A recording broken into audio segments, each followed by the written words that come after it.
Assalamualaikum warahmatullahi wabarakatuh. Perkenalkan, nama saya Rian Apriansa.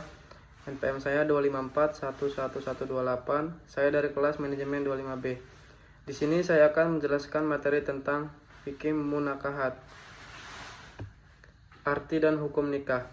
Nikah menurut syara adalah melakukan suatu akad atau perjanjian untuk mengikat diri antara laki dengan wanita, untuk menghalalkan hubungan keduanya dengan sukarela dan persetujuan kedua belah pihak, dalam rangka mewujudkan rumah tangga yang diridai Allah Subhanahu wa Ta'ala. Hukum nikah. Hukum asal menikah adalah mubah atau boleh. Hukum mubah ini dapat berubah sesuai dengan keadaan. Yang pertama, sunnah atau dianjurkan. Orang yang ingin menikah mampu menikah dan mampu mengendalikan diri. Yang kedua adalah wajib atau diharuskan. Orang yang ingin menikah mampu menikah dan ia khawatir berbuat zina. Yang ketiga, makruh atau dibenci. Lebih baik ditinggalkan. Orang yang ingin menikah tetapi belum mampu memberi nafkah. Yang terakhir, haram atau dilarang. Bermaksud menyakiti wanita yang akan ia nikahi. Tujuan pernikahan. Yang pertama, untuk memperoleh rasa cinta dan kasih sayang yang benar. Yang kedua, untuk memperoleh ketenangan dan kebahagiaan hidup. Yang ketiga, untuk memenuhi kebutuhan seksual secara sah dan diridai oleh Allah Subhanahu wa Ta'ala. Yang keempat, untuk memperoleh keturunan yang sah dalam masyarakat. Yang kelima, harta dan anak-anak adalah perhiasan kehidupan. Rukun dari nikah. Sah tidaknya pernikahan dilihat dari terpenuhi tidaknya rukun nikah. Yang pertama adalah ada calon suami, yang kedua ada calon istri, ketiga ada wali nikah, yang keempat 2 orang saksi, dan yang terakhir ijab dan kabul. Siapa wali itu? Wali adalah orang yang terdekat dengan mempelai wanita. Yang pertama, ayah kandung mempelai wanita, yang kedua kakek dari mempelai perempuan, yang ketiga saudara laki-laki yang seibu atau sebapak, yang keempat saudara laki-laki yang sebapak saja, yang kelima anak laki-laki dari saudara laki-laki seibu atau sebapak, dan yang keenam anak laki-laki dari saudara laki-laki yang sebapak, ketujuh saudara bapak yang laki-laki atau paman, kedelapan anak laki-laki paman yang dari pihak bapak, dan yang terakhir wali hakim berlaku jika tidak ada di nomor 1-8. Jika kamu jadi wali atau saksi. Syarat sah wali atau saksi nikah. Yang pertama adalah Islam, yang kedua laki-laki, yang ketiga baligh, sudah berumur minimal 15 tahun, yang keempat berakal sehat, yang terakhir merdeka, adalah orang yang mempunyai hak untuk mengurus dirinya. Wanita yang tidak boleh dinikahi. Yang pertama, ibu dari seterusnya ke atas, yang kedua anak perempuan kandung, dan seterusnya ke bawah. Yang ketiga, saudara perempuan atau sekandung, sebapak atau seibu. Yang keempat, saudara perempuan dari ibu. Yang kelima, saudara perempuan dari bapak. Yang keenam, anak perempuan dari saudara laki-laki, dan seterusnya. Yang ketujuh, anak perempuan dari saudara perempuan, dan seterusnya. Kewajiban dari suami. Mencari nafkah untuk keluarga sesuai dengan kemampuan suami, memberikan perlindungan dan rasa aman terhadap keluarga, memberi nafkah lahir batin dan kasih sayang pada istri dan anak, memberikan bimbingan, didikan, dan mengatur keluarga supaya selamat sejahtera dunia dan akhirat, berusaha menjadi kepala rumah tangga yang bijaksana. Kewajiban dari istri adalah taat dan patuh kepada perintah dan aturan suami, mengurus rumah tangga, menyiapkan keperluan suami dan anak sebaik-baiknya, berusaha menerima dengan ikhlas pemberian suami dan tidak meminta sesuatu di luar kemampuan suami. Jika istri akan puasa sunnah, harus ada izin dari suami. Menjaga kehormatan dirinya, berusaha untuk tampil cantik dan menyenangkan di depan suami. Berhias itu hanya untuk suami. Menjaga rahasia suami dan harta suami. Mengasuh, mendidik, dan memberi kasih sayang kepada anak. Hikmah menikah.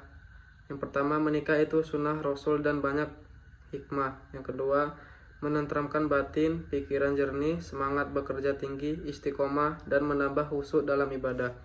Yang kedua, menjauhkan diri dari perbuatan maksiat. Yang keempat, memperluas tali silaturahmi. Yang kelima, saling menyempurnakan. Dan yang terakhir, melahirkan generasi penerus Islam, anak yang soleh, mendoakan kedua orang tuanya. Hal-hal yang dapat melepaskan ikatan pernikahan. Yang pertama, talak. Kedua, fasak. Ketiga, hulu. Keempat, li'an. Kelima, ila. Keenam, jihar. Dan yang terakhir, hadhanah. Macam-macam talak. Talak roj'i, yaitu talak 1 dan talak 2. Disebut talak rujiyah karena suami masih dapat rujuk kembali dan masa idah belum habis. Talak bain, yaitu talak 3. Jika suami tidak dapat rujuk walaupun masa idah belum habis. Talak 3 sering disebut dengan talak bain kubra. Lafaz atau ucapan talak. Talak sarih yaitu talak dengan lafaz yang jelas atau terang. Misalnya suami berkata pada istrinya, "Kamu saya ceraikan," atau "Kamu saya talak." Talak semacam ini diniati atau tidak, maka talak sudah jatuh dan haram bercampur. Talak kinayah yaitu talak dengan lafaz sindiran. Misalnya suami berkata pada istrinya, "Pergi dari sini," atau "Pulang ke rumah orang tuamu." Talak seperti ini jatuh kalau diniati talak. Tetapi jika tidak diniati, maka talak tidak jatuh dan halal bercampur. Yang pertama, ila. Sumpah suami tidak akan mencampuri istrinya selama 4 bulan atau lebih. Jika suami kembali pada istrinya sebelum 4 bulan, ia wajib membayar denda. Tetapi jika sampai 4 bulan suami belum kembali balik pada istrinya, hakim berhak menyuruh suami memilih 2 hal. Yang pertama, membayar denda lalu kembali balik dengan istrinya. Yang kedua, menceraikan istrinya. Yang kedua, lian. Suami menuduh istrinya berbuat serong dengan mengucapkan 4 kali sumpah sebagai pengganti 4 orang saksi. Kemudian ditambah dengan ucapan suami, "Atasku laknat Allah sekiranya aku dusta dalam tuduhannya." Akibat lian dari suami adalah sebagai berikut. Yang pertama, suami tidak dihukum had atau menuduh. Yang kedua, istri wajib dihukum had zina. Yang ketiga, suami istri bercerai selamanya. Dan yang terakhir, jika lahir anak, anak itu tidak diakui oleh suaminya. Yang ketiga, jihar. Suami menyerupakan istrinya seperti ibunya. Contoh, suami berkata pada istrinya, "Engkau tampak olehku seperti punggung ibuku." Akibat jihar, suami haram campur dengan istrinya.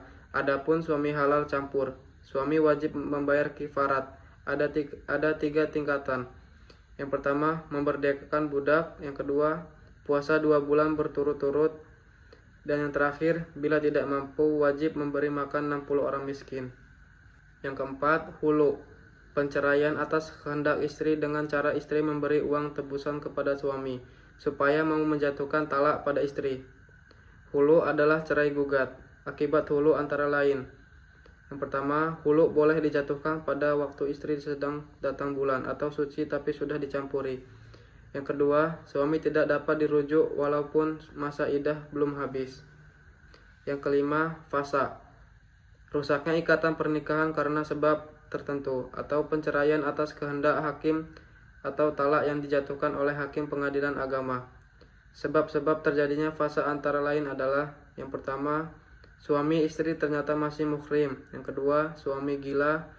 Yang ketiga, suami tidak mampu memberi nafkah. Yang keempat, suami pergi atau hilang. Yang keenam, hadanah adalah merawat, mendidik anak-anak yang belum dapat mengurus dirinya sendiri. Jika terjadi penceraian suami istri dan sudah punya anak yang belum mumayyiz, maka istrilah yang berhak merawat anak tersebut sampai ia mengerti. Sedangkan biaya perawatan atau pendidikan ditanggung oleh bapaknya. Kalau anak sudah mengerti, diserahkan kepada yang terbaik, yang lebih pantas, bapaknya atau ibunya. Iddah adalah masa menunggu bagi seorang istri atau janda setelah terjadi penceraian.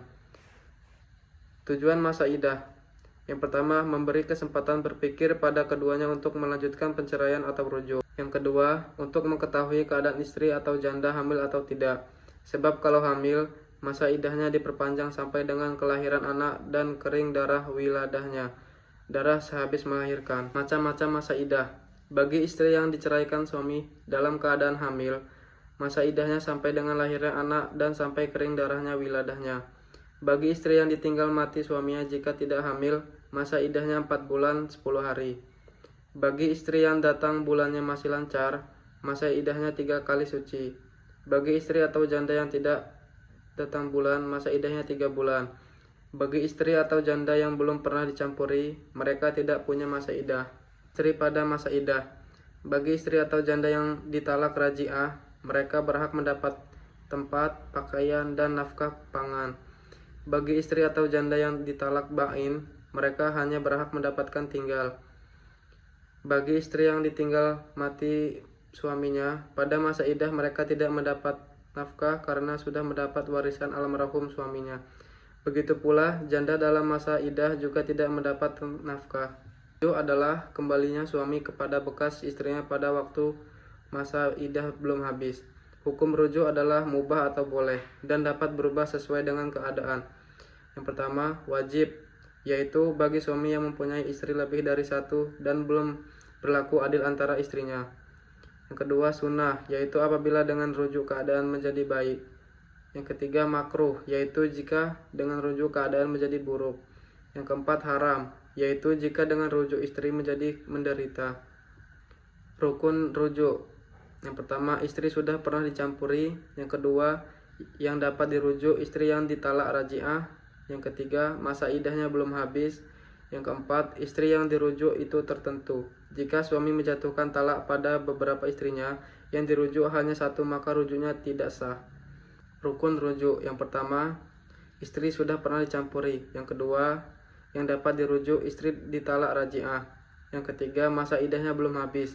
Yang keempat, istri yang dirujuk itu tertentu jika suami menjatuhkan talak pada beberapa istrinya. Yang dirujuk hanya satu, maka rujuknya tidak sah. Yang keenam, lafal rujuk harus dengan lafal yang jelas atau sindiran. Dan yang terakhir, tidak ada paksaan dari pihak suami untuk rujuk. Mungkin itu saja penjelasan tentang fiqh munakahat. Saya akhiri, wassalamualaikum warahmatullahi wabarakatuh.